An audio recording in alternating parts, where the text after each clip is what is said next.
Good day, Miss. I am Gisela Bimarnanyala, and for today, I will be assessing the neurological system of the patient. So first, we will be explaining the procedure to the patient, gather all the equipments, and then wash our hands. And then we will be positioning the patient on a sitting position, and then we will be assessing the mental status of the patient. So first is we will be noting the general appearance, the hygiene, facial expression, body posture, and motor activity, speech, and posture of the patient.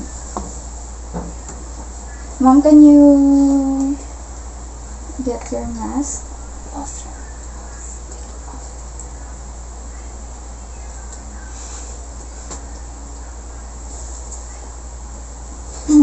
So, Mom, you can now wear your mask. I already note your general appearance.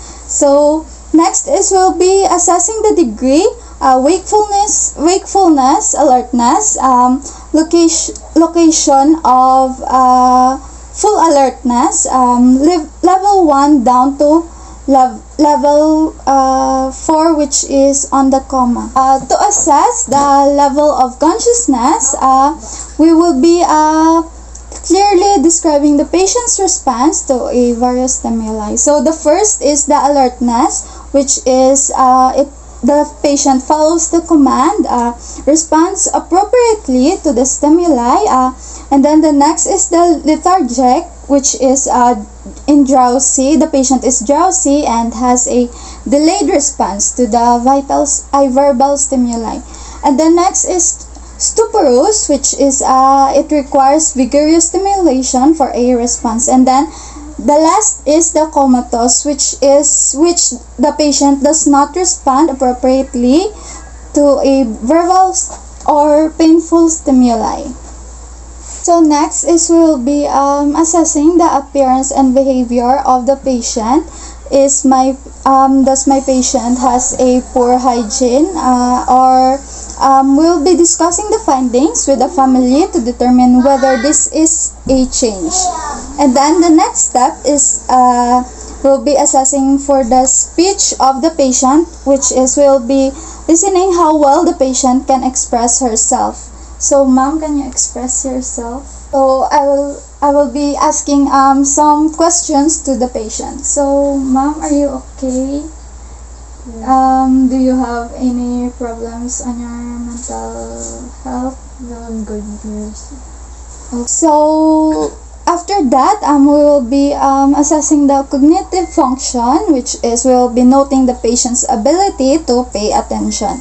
So first is the content clarity, which is we will be assessing through the content by evaluating the clarity and cohesiveness of the patient's idea. Does the patient has a logical transitions between ideas? Does she have hallucinations? Or sensory perceptions that lack of appropriate stimuli, or delusions and beliefs not supported by reality. So, ma'am, do you have any delusions? So the next step is we will be doing a proverbial test. We will be testing the patient's ability to think abstractly. We will be asking her to interpret a common verb, which is we will be asking some questions to the patient. So, ma'am, what would you do if the fire alarm sounded in the building? Don't panic and go outside. Okay.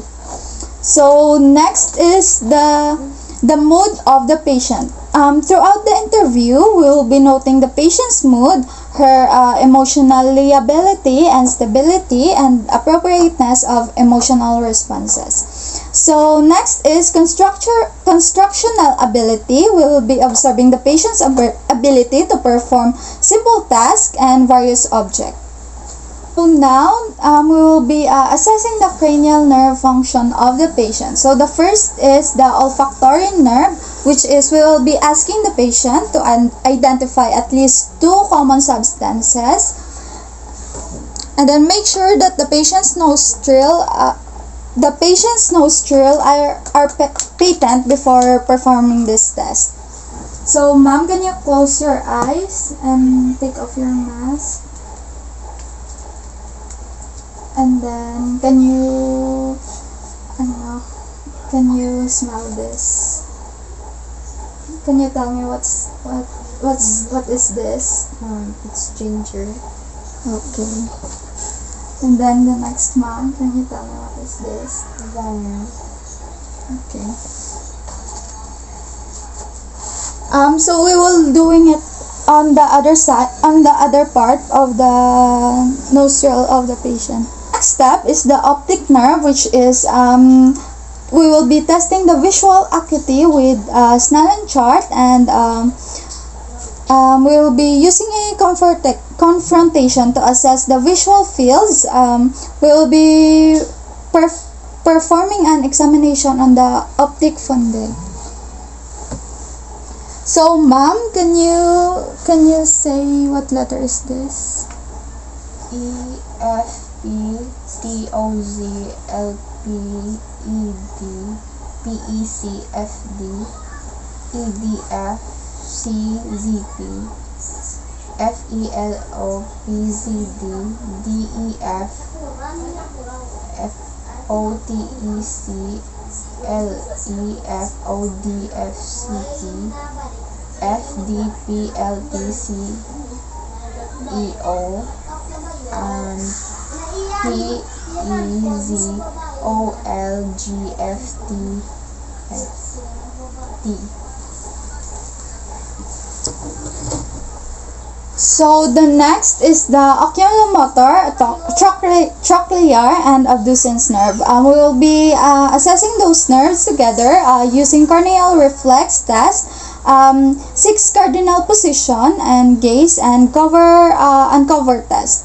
Also, we will be inspecting the size, shape, and symmetry of the pupil and the pupillary reactions to the light.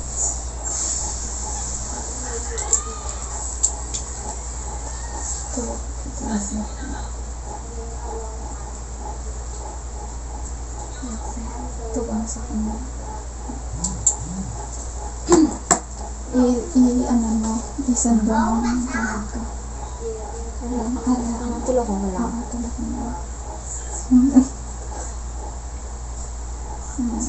Tapos, i-cover ang isang mata. Sundan mo lang din. Ang mata mo lang dapat nasa mo.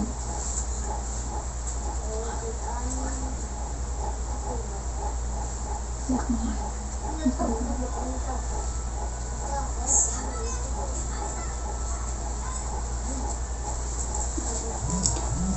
So the next step is the trigeminal nerve.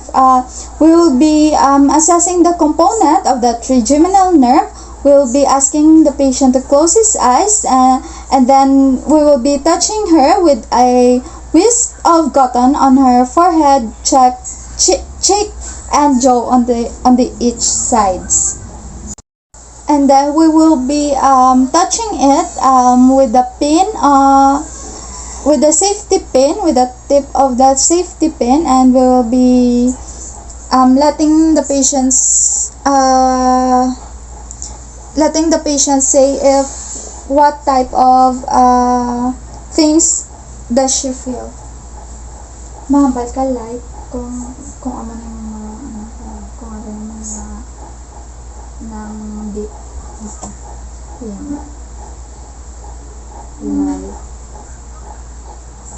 Deep,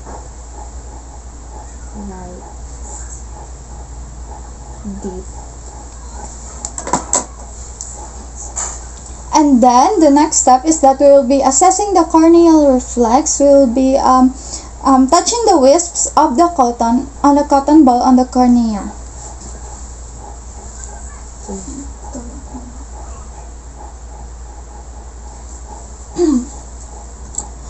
The patient should blink, and if she doesn't blink, she may have a severe damage to the sensory fibers of the cranial nerve 5 or the motor fibers controlled by cranial nerve 7. We will be doing a taste test to the patient. So the first is we will be letting the patient taste vinegar. Ma'am, can you take off your mask?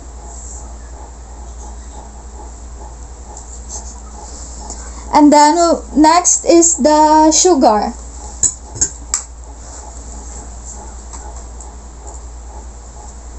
And then lastly is the salt.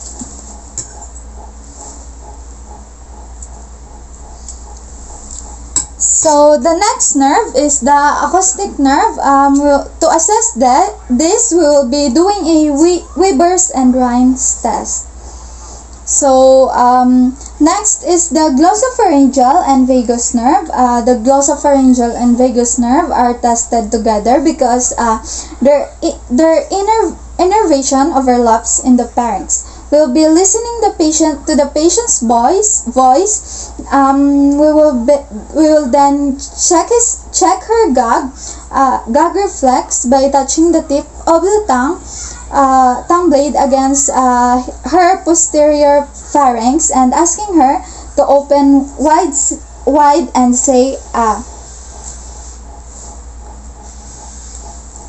Ma'am, can you say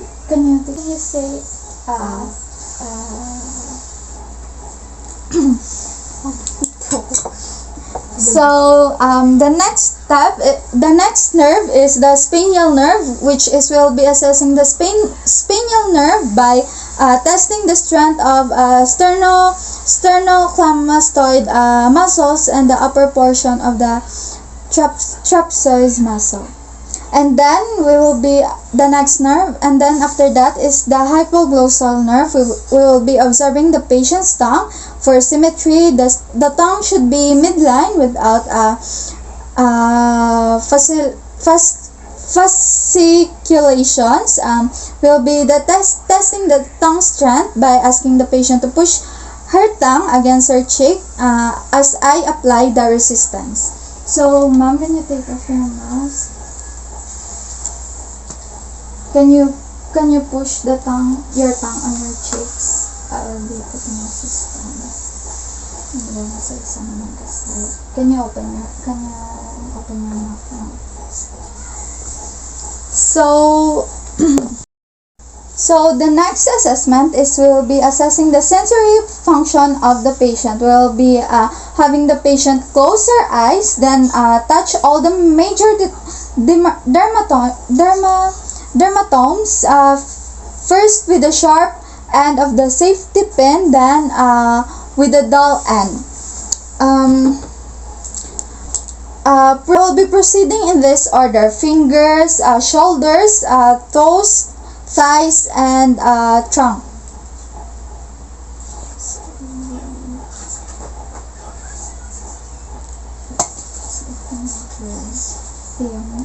I will be asking the patient to close her eyes.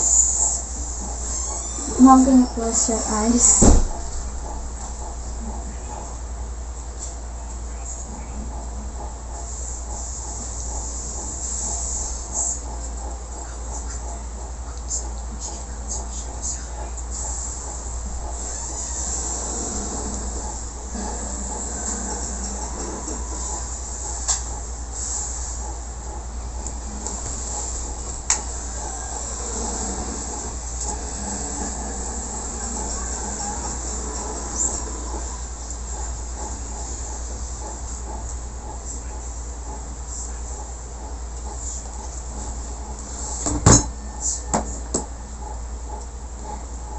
And then we will be evaluating vibratory senses.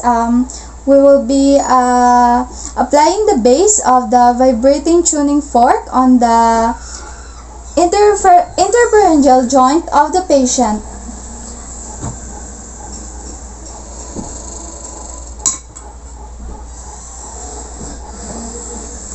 We We will be asking the patient on what does she feel when ano na feel mo, ma'am? Okay.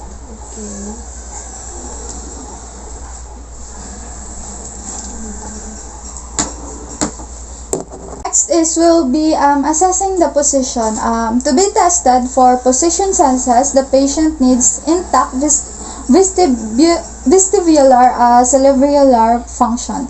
And then next is the discrimination. The discrimination testing assesses the ability of the cerebral cortex to interpret and integrate information, and the ability to discriminate the sharp size, weight, texture, and form of an object by touching and manipulating it.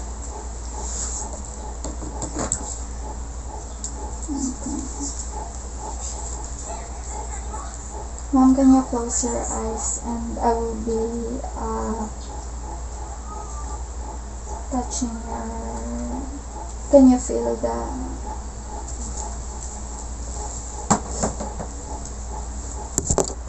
So next is we will be assessing the motor function. To assess the motor function, we will be inspecting the muscles and test the muscle tone and strength, and also conduct cerebellar testing because the cerebrum plays role in smooth muscle and movements such as tick, tremors, and fasciculation.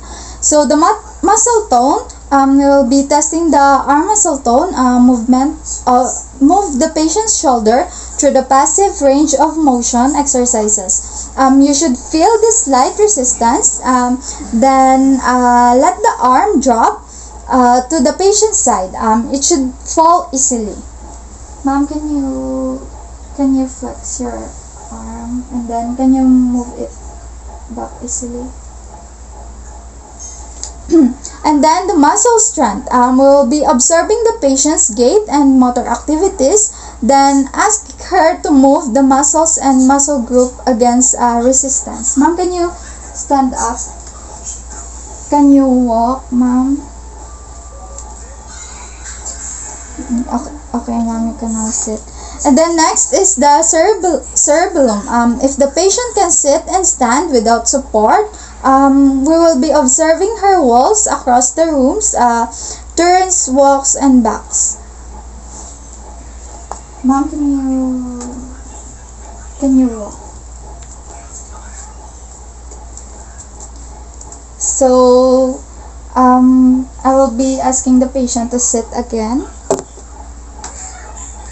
Next is we will be assessing the biceps reflex. We will be positioning the patient's arm on her elbow is flexed at 45-degree angle and her arm is relaxed.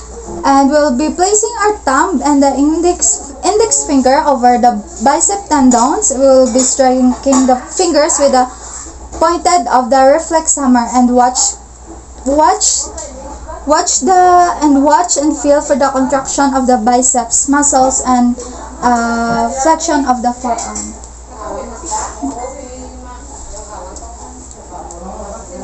Next is the triceps reflex. We'll be asking the patient to abduct her arms and place her forearm across her chest and strike the triceps tendons about 5 cm above the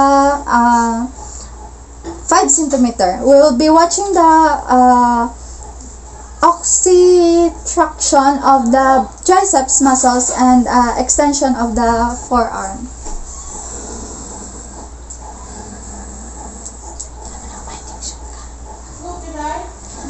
And then the brachial dialysis reflex will be asking the patient to rest the ulnar surface of her hand and her abdomen. We will be tapping her abdomen and the elbow partially flexed. Strike the radius and watch for suspension of the hand and the flexion of the forearm and the elbow. And then for patellar reflex, we'll be asking the patient to sit with her legs flexed. If she can't sit up, we will be flexing her knee at 45 degrees. And then we will be assessing the Achilles reflex. We will be asking the patient to flex her foot and strike the Achilles tendons and watch for the plantar flexion of the foot at the ankle. So the next is the superficial reflexes. We will be stimulating the skin or mucous membrane. Is a method of testing superficial reflexes because superficial reflexes are continuous reflexes. The more you try to elicit them, the less response you'll get. We'll be carefully observing the response. First time we stimulate, we'll be assessing for plantar response and abdominal reflexes. To test the abdominal reflexes with the patient in a supine position with her arms at her side and her knees slightly flexed. We will be stroking both sides of the abdomen and above and below the umbilicus, moving from the periphery toward the midline, and movement of the umbilicus forward is normal. So, ma'am, can you like that?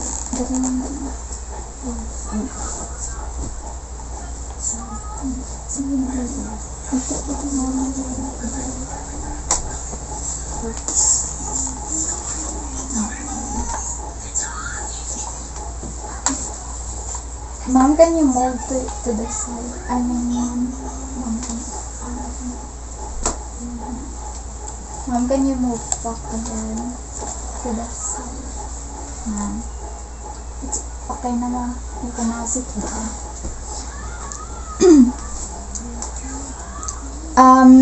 Next is the primitive reflexes. It is a abdominal primitive reflexes are abdominal in an adult but normal in an infant whose CNS is immature. So grasp reflex will be applying gentle pressure to the patient's palm with my fingers, and if she grasps her fingers between her index and middle thumb, suspect cortical or premotor cortex damage. Ma'am, I will be applying pressure to your palms.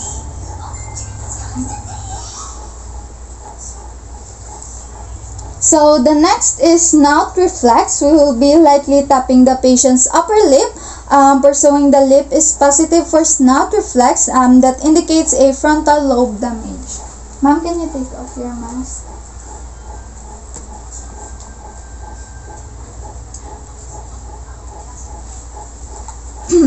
And then next is the sucking reflex. We'll be observing the patient while I'm feeding her on an oral airway on the tube place.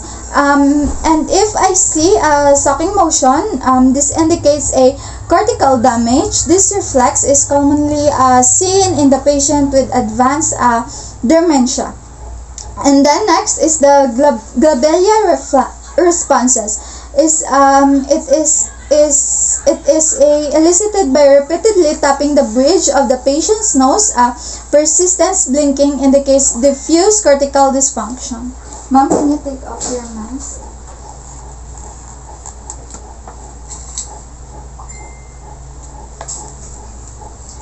Lastly is the meningeal irritation. Will be positive Brooks-Linsky and Carnage sign indicates meningeal and irritation which may occur meningitis. So first is the Brooks-Linsky sign. We will be asking the patient to lie in a supine position. Then we will be placing our hand under her neck and flex it forward, chin to chest. The patient is positive if she flexes her ankles, knees, and hips. Ma'am, can you lie down? Lie down. Wala na yun na. Wala na.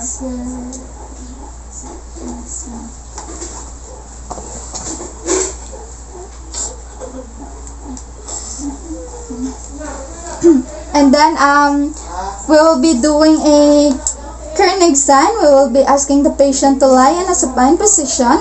We will be placing her hips and knees to form a 90-degree angle. Then we will be attempting to extend her legs. If the patient exhibits pain or resistance to extension and the test is positive.